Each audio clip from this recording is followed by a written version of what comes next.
Good morning guys. So ito guys yung bearing na sinasabi ko sa inyo na kailangan nating tanggalin.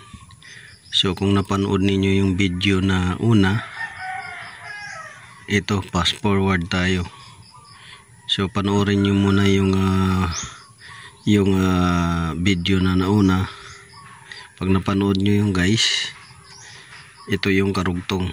So yan, dito malaki talaga yung clearance. Yan o, malaking clearance guys. Yan o. So ito yung mas malaki ang clearance kaysa sa kabila, pero kailangan tayong palitan to guys, both sides, para parehas yung mileage nila. Dahil doon sa kanan ay mayroon ng clearance, hindi ganun kalaki na kagaya dito sa kaliwa. Ayan o, ayan o, lumalugotok pa. Ayan o.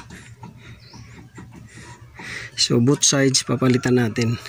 So kung nakakarinig kayo guys ng tunog na parang nag-grinding siya, dahil pag nagliko ka, didikit yun sa brake pads. Itong rotor disc didikit sa brake pads dahil tatabingi nga siya. Yun yung kumakaya, gumaganon. Pag ano ka naman dun sa kaliwa, liko, ganun rin. Mayroon din kakayas kasi dito naman yung sa kabila brake pads ang dumadampi. So ganun yung ano niyan. So pagka liliko kayo ng kanan, so dito sa kaliwa may load to dito dahil yung sasakyan magro-roll over dito sa yung pwersa nandito sa kaliwa. Kung ang liko ninyo pa kanan, so tutunog to. Ngayon pag nandoon naman sa pagliko ninyo ng kaliwa, tutunog din yung kanan kasi nandoon yung load. So ito naman din tutunog din to, pero di nyo mapansin to dahil aangat siya, mawawala siya ng bigat dahil aangat siya dahil pakaliwa nga kayo ikot, liko pala. So yun guys, sana nakakuha kayo ng konting kaalaman. Pag nagliko kayo at may tumutunog na grinding noise, will have bearing yan. Kung liliko naman kayo sa kabila, ganun rin ang tunog, will have bearing din sa kabilang gulong. So dito sa pulihan na gulong, ang tunog niyan ay kung may load ka, mahagunghong yan pag bearing, mahagunghong habang tumatakbo kayo. Pero pag walang load, hindi nyo mapapansin yan.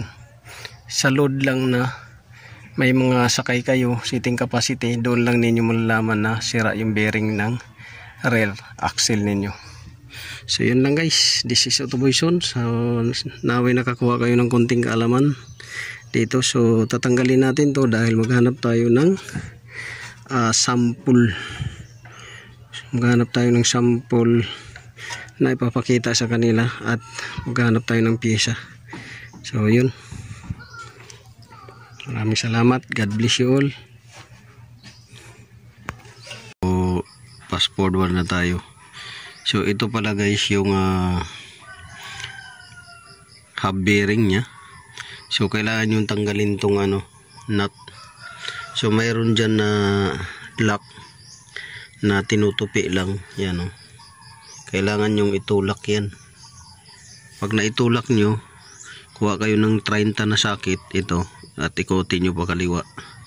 So ito siya, naluwagan na natin. So yan.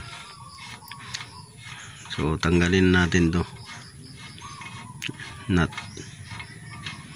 So sa Suzuki to, Mazda, parehas lang yan. Ngayon kung nakikita ninyo yung outer bearing, yan yung may diferensya. Yung outer bearing na yan, kita nyo puro kalawang na, puro kalawang, tuyong tuyo na siya. Yan o, puro kalawang na siya, tuyong tuyo na, wala nang kalaman-laman na grasa, kalawang. So yan yung nakakasira sa bearing, itong kalawang na yan. kasi prone siya sa basa. Pag nababasa, pumapasok. Yan. So pagka hinugot natin to, yan yung itsura ng spindle niya na ano, yung shop. So plain lang siya, hindi siya tapered.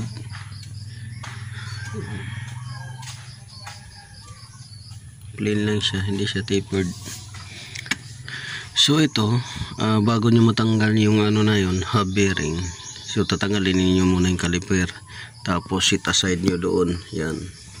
Tapos ito, tinanggal ko lang yan, bolt dyan sa ball joint, lower ball joint, just in case na kailangan tanggalin kasi sumikip na yun eh. Bala ko buo tanggalin, pamasin siya, buti ka mo nadala sa tiyagaan.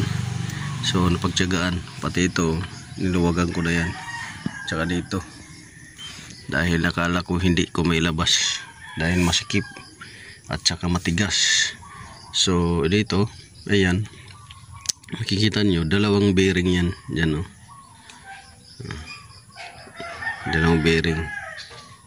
Yang sa likuran na bearing walang kalog, pero doon sa harap, yan o, yan o, makikita ninyo yung bearing na yan o, yan o, umakalog, yan.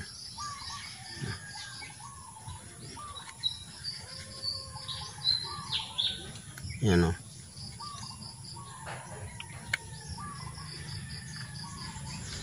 So pudpud na kasi,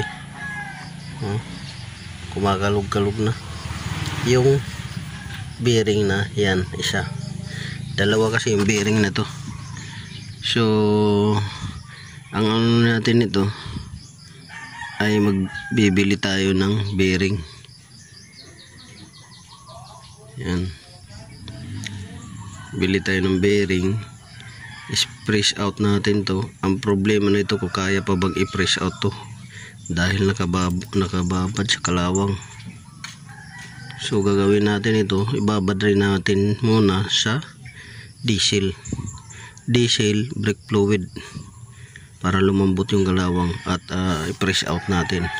Ang press out nito guys, dito sa inupuan nito, tutulak niya pa likod itong ano, dalawang bearing yan,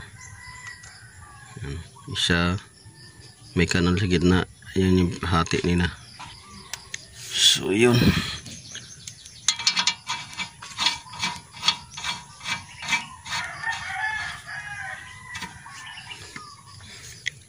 so lilinisan muna natin to, tapos panglinis lang nito guys ay diesel at saka brake fluid para lumambot yung kalawang at humiwalay. So yan ang ano, ayan o, inikot-ikot ko sa harap na bearing, hindi sumasama yung ano, likod, dahil dalawa yan sila guys. Tapos ito, yan yung sa likod, yan, ano, hanggang dito yan.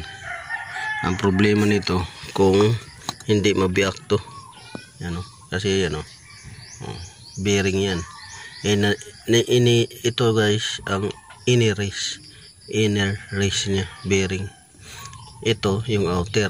Ang problema ito kung mabibiyak tong toothed teeth nya sa labas, itong sa speed sensor. So